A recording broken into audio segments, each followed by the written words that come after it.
Hello friends, and welcome to another edition of Whitey's World. Today's adventure takes us to the Maze, an amazing archaeological site near Buckskin Gulch, and some amazing Anasazi and Pueblo Native American rock art. So as always, drive safe, plan ahead, and we'll see you on the road. Thank you for joining us.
Taken from the BLM.gov website under Vermillion Cliffs National Monument.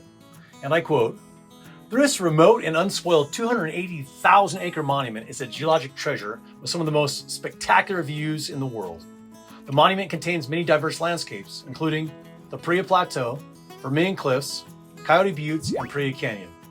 The monument borders Kanab Forest to the west and Glen Canyon National Recreation Area to the east. The monument includes the Paria Canyon Vermillion Cliffs Wilderness. Elevations range from 3,100 to 7,100 feet. The monument is also home to a growing number of endangered California condors. Each year, condors hatched and raised in a captive breeding program are released in the monument. To visit the monument, you'll need extra planning and awareness of potential hazards though. Most roads need a high clearance four-wheel drive vehicle due to the deep sand.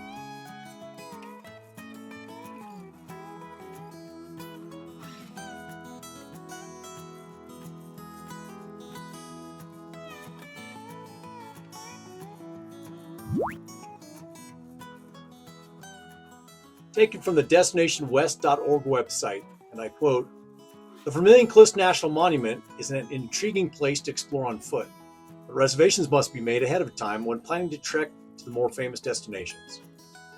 Certain highly protected areas of the Vermillion Cliffs require a BLM permit, and only a small number of participants are allowed for each excursion.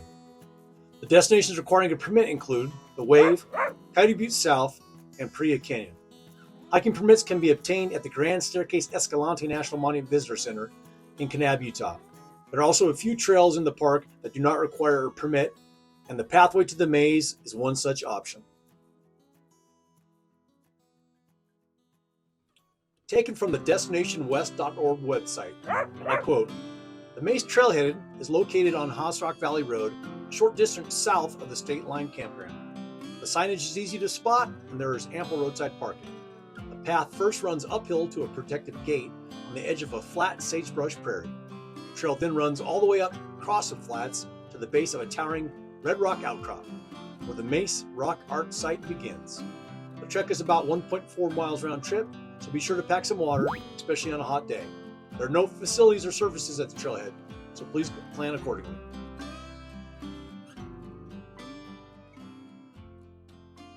Taken from RaisedWeb.net website, Rock Art of the Southwest, and I quote, "The Anasazi were perhaps the most romanticized of the prehistoric southwestern Pueblo cultures.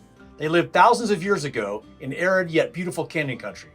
They disappeared or migrated into the larger southwestern Hopi, Zuni, and other Pueblos in about 1300 AD and left behind thousands of beautiful rock art paintings, pictographs, and carvings or petroglyphs, along with stone dwellings and granaries." End quote.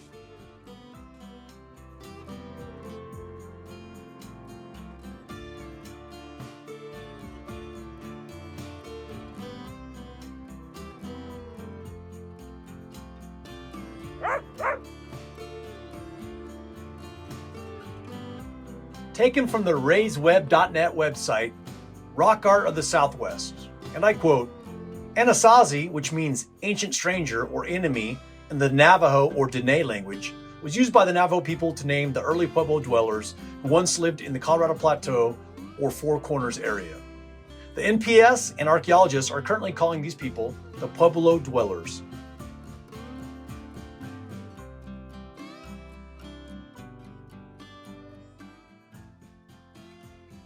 Taken from the AuthenticVacations.com website, and I quote, academics, often coming from Eastern universities, come up with their own translations to these amazing rock art, and sometimes they miss the point.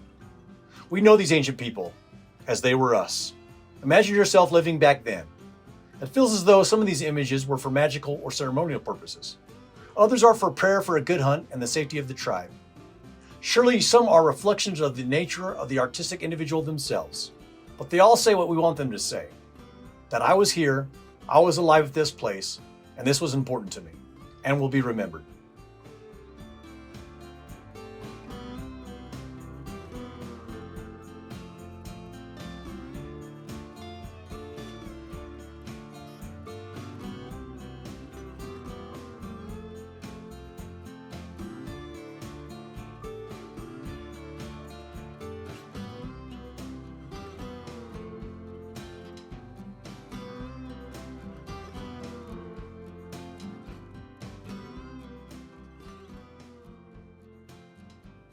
Taken from the NPS.gov website under What is Biological Soil Crust? And I quote, biological soil crust is just what the name describes, a living soil that creates a crust over the landscape. Biological soil is found throughout the world, from the Colorado Plateau's high desert to the Arctic. In many places, soil crust compromises over 70% of the living area around cover. The knobby black crust here includes lichen, mosses, green algae, mycofungi, and bacteria, but some is dominated by cyanobacteria. Cyanobacteria is a green balloon algae and one of the oldest life forms on Earth. We believe that cyanobacteria were among the first organisms to colonize Earth's early landmasses and played an important part in forming Earth's early soils. Extremely thick mats of cyanobacteria converted Earth's original carbon dioxide-rich atmosphere into one of rich in oxygen and capable of sustaining life. End quote.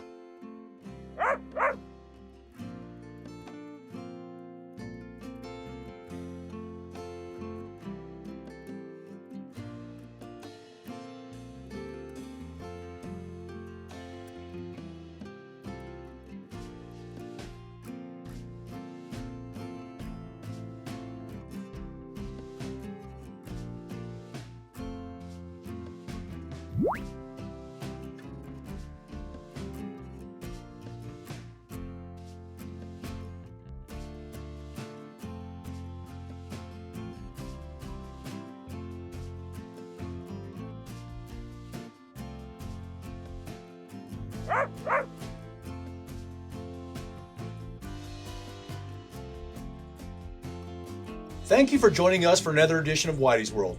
Today's adventure took us to The Maze, located conveniently outside of Page, Arizona. Please take a look at our other videos that highlight the many adventures located near the wonderful city of Page, Arizona. We look forward to seeing our next adventure, and as always, plan ahead and please drive safe.